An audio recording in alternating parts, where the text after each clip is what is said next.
ఉన్నారు. Please be seated. Just కూర్చుందాం.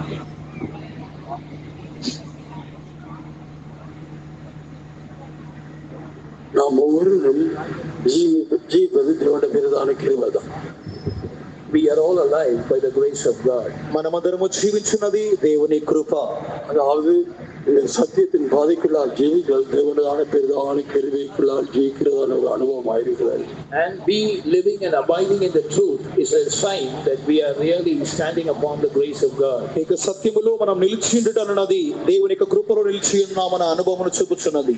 ఉలగத்தில் நடக்கிறதான எல்லா பயங்கரங்களில் இருந்தும் ஆண்டவர்களை தப்பித்து எங்களை பாதுகாத்து எங்களை வழி நடத்தி வருகிறார். The Lord is causing us to escape.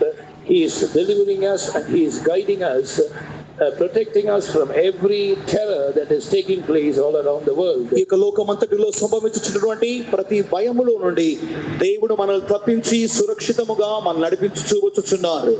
ನಾನು ಕೂಡ இந்த வருஷத்துல இந்த கன்வென்ஷன் கலந்து கொள்ளுன்னு நம்பிக்கை இல்லாம இருந்தேன். Even I was hopeless about attending this convention this year. ఈ సంవత్సరములో ఈ కన్వెన్షన్ లో నేను పాలు పొందుదననేటువంటి నమ్మిక లేని వానిగా కనబడుతుంది. கர்த்தருடைய பெரிதான கிருபையினால இந்த கன்வென்ஷன் மறுபடியும் இந்த கன்வென்ஷன் கொண்டிருக்கிற எல்லாருடைய ஜெபம் விசுவாசிகள் ஊழியக்காரர் சேர்ந்து ஜெபத்தின் மூலமாய் கர்த்தர் இந்த வருஷத்தில் இந்த கன்வென்ஷன் ஆண்டவரை கொண்டிருக்கிறார். அதுக்கான கர்த்தரை ஸ்தோத்திரிக்கிறேன். By His great grace and by the precious prayers of the servants of God and the believers, the Lord has brought me here this year to attend the convention, for which I gratefully praise God. దేవుని యొక్క అత్యధికమైన కృప మూలముగాను పరిశుద్ధుల యొక్క విశ్వాసుల యొక్క అమూల్యమైన ప్రార్థన మూలముగాను ఇక్కడ నేను నిలబడి ఉన్నందుకై నేను దేవునికి స్తోత్రములు చెల్లించుచున్నాను. இந்த புதிய பாட்டு சபையினுடைய ஐக்கியம் பெரிதான ஒரு ஐக்கியம் பாருங்க. ஒருவர் நேசித்து ஒருவருக்காக ஜெபம் பண்ணி ஒருவர் தைரியப்படுத்துற அந்த பெரிதான ஐக்கியத்தை எங்களுக்கு தந்திருக்கிறார். The fellowship of the New Testament church is really great and amazing. The Lord has brought us in this fellowship and we are encouraging one another, we are praying for one another, we are upholding one another, and in this manner the Lord has given us this great fellowship. ఇక నూతన నిబంధన కాలములోని ఇక సంఘం యొక్క ఐక్యత ఉన్నది. ఇది గొప్పది, ఆశ్చర్యకరమైనది.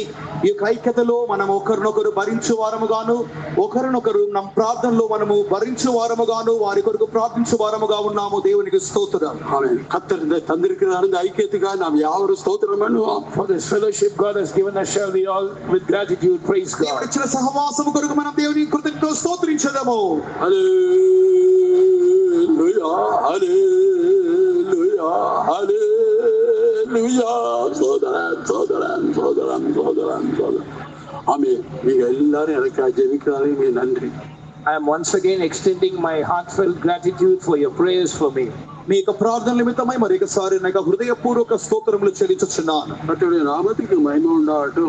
Glory be to the holy name of the Lord. దేవునికి నా మహిమ కలుగును గాక. నా వెలుపడుతున్న పుస్తకం 3వ అధ్యాయం 20వ వచనத்தை వాసిద్దాం. Shall we read from the book of Revelation chapter 3 verse 20. ప్రకటన గ్రంథము 3వ అధ్యాయము 20వ వాక్యం. ఇదిగో నేను తలుపు వద్ద నిలుచుండి తట్టుచున్నాను. ఎవడైనను నా స్వరము విని తలుపు తీసిన యెడల నేను అతని ఎద్దకు వచ్చి అతనితో నేనును నాతో కూడా అతడును భోజనము చేయుదుము. Behold, I stand at the door and knock. If any man hear my voice and open the door, I will come into him and will sup with him and he with me. இதோ வாசப்படியிலே நின்று தட்டுகிறேன். ஒருவன் என் சத்தத்தை கேட்டு கதவை திறந்தால் அவனிடத்தில் நான் பிரவேசித்து அவனோடே போஜனம் பண்ணுவேன், அவனும் என்னோடே போஜனம் பண்ணுவான். கர்த்தருடைய நாமத்துக்கு மகிமை உண்டாகட்டும். Glory be to the name of the Lord. దేవునికి నామానికి మహిమ కలుగును గాక. இந்த வேதாகம புத்தகத்துல 66 పుస్తకాలు இருக்கிறது. There are 66 books altogether in the Bible. పరిశుద్ధ గ్రంథమునందు 66 పుస్తకములు కలవు. இந்த வெளிப்படுத்தல் புத்தகம் கடைசி అధ్యాయమైన పుస్తకం இருக்கிறது. Of which the book of Revelation is the last. ఇందులో ప్రకటన చివరి పుస్తకమైనది. இவ்விதமாக இந்த கடைசியா இருக்கிற புத்தகத்துல இது நான் பார்க்கும்போது கடைசி நாட்கள்ல சம்பவிக்க போற காரியங்களை குறித்து பார்க்கிறோம். When we look at this last book of the Bible, we find many incidents that are to take place in the last days. పరిశుద్ధ గ్రంథం యొక్క చివరి పుస్తకములో ఈ చివరి దినములో జరగబోయే కార్యముల గురించి మనం చదువుతున్నాం. அதாவது கடைசி நாட்கள்ல நடக்க போறதான பயங்கரமான சம்பவங்கள் எல்லாம் நடக்க போறது அதை குறித்து நான் பார்க்கிறோம். Terrifying incidents are going to take place in the last days, all of which are recorded in the book of Revelation. చివరి దినములో జరగబోయే భయంకరమైన కార్యముల గురించి గ్రంథము యొక్క చివరి పుస్తకములో రాయటం మనం చదువుతున్నాం.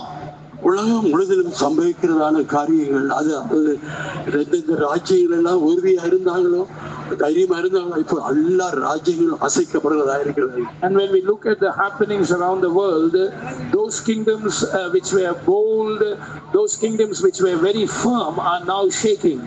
లోకములోని సంభవములు మనం గమనించినప్పుడు ఈ యొక్క లోకములోని అనేకమైన శక్తివంతమైనటువంటి గొప్ప రాజ్యములన్నీ ఇప్పుడు కదల్చబడుచు ఉన్నవి. கர்த்தருடைய நாமத்துக்கு மகிமை உண்டாகட்டும். Glory be to the name of the Lord. దేవుని నామ మహిమ కలుగును గాక. எங்களுடைய அதாவது 25ஆம் தேதி வாட்ச் நைட் சர்வீஸ் அதாவது ராத்திரி நடக்கிற நேரத்தில் அவரு தீர்க்கதரிசனம் சொன்னாங்க.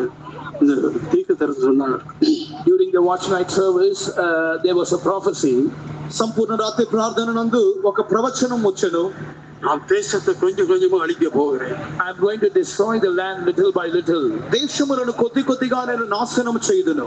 ஆமென். கர்த்தருடைய நாமத்துக்கு மகிமை உண்டாகட்டும். Glory be to the name of the Lord. దేవుని నామ మహిమ కలుగును గాక.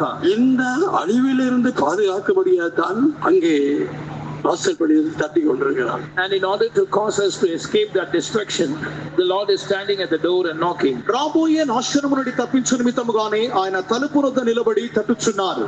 கர்த்தருடைய நாமத்துக்கு மகிமை உண்டாகட்டும். அதாவது அந்த வாசல்படி என்று சொல்லும் பொழுது அது எழுத்தின் அதாவது வாசல் என்று தட்டுகிறதில்லை, எங்களுடைய இருதயமாகிய கதவு வாசல் என்று தட்டி கொண்டிருக்கிறார். When the Lord says that He is standing at the door and knocking, it's not a literal door.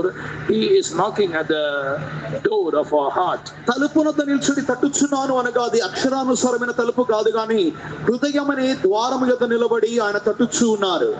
எப்படி அதாவது பாவத்தில் ஜீவிக்கிறதான ஜனங்கள் மனிதர்கள் அதாவது இந்த பாவத்திலிருந்து விடுதலையாக்கப்பட்டு இந்த ரட்சியை பெற்றுக் கொள்ளும்படியாக ஆண்டவர் இப்படியான ஒரு ஆயத்தத்தை செய்கிறார். And so that people who are living in sin might be delivered from sin and be saved, the Lord is doing this work of knocking at their heart's door. పాపములో నుండి పాపములో జీవించుచున్న జనాంగము పాపములో నుండి వెలుపడవచ్చు నిమిత్తముగానే ఆయన ద్వారము యొద్ద నిలబడి తట్టుచు ఉన్నారు. லூக்கா சுவிசேஷத்துல நான் வாசிக்கும் பொழுது 21ஆம் அதிகாரம் 25ஆம் வசனங்கள் நான் பார்க்கும் பொழுது அதில் நடக்க போற சம்பவங்கள் எல்லாம் இந்த நாட்கள்ல நடந்து வருகிறது. When we read Luke's Gospel chapter 21 and verse 25, all the things that are foretold there are happening now.